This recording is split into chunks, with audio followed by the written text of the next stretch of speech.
Hi കൂട്ടുകാരെ, ഈ വർഷത്തെ ആദ്യത്തെ പഴുത്ത ചക്കയാട്ടോ ഇത്.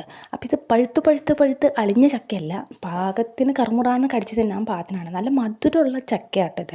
അപ്പോൾ ഇത് ആവശ്യത്തിന് വയറ് നിറച്ച് കഴിച്ചതിന് ശേഷം ബാക്കിയുള്ളത് കളയാൻ പറ്റില്ല. അപ്പോൾ അതുകൊണ്ട് ചക്കയും വെച്ച് എന്ത് വേണമെങ്കിലും ഉണ്ടാക്കാമല്ലോ. അപ്പം ഞാൻ ഒരു ചക്ക പായസം പോലെയാണ് ഉദ്ദേശിക്കുന്നത്. പായസമാവുമെന്നൊന്നും എനിക്കറിയില്ല, ഞാനിതുവരെ പായസമൊന്നും ഉണ്ടാക്കിയിട്ടില്ല ചക്ക കൊണ്ടൊന്നും.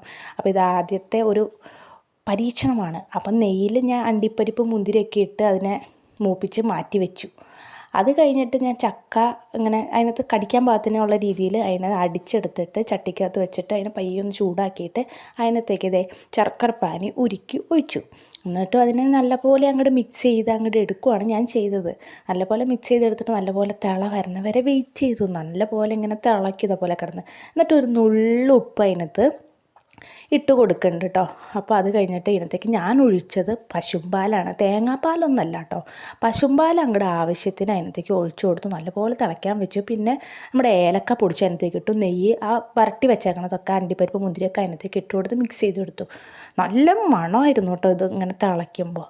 ഞാൻ ആദ്യമായിട്ടാണ് ഇത് കഴിച്ചു നോക്കണത്. നല്ല ടേസ്റ്റ് ഉണ്ടാകും. നെയ്യും അണ്ടിപ്പരിപ്പും ആ ചക്കയുടെ ടേസ്റ്റും പാലും, അയ്യോ പറയണ്ട.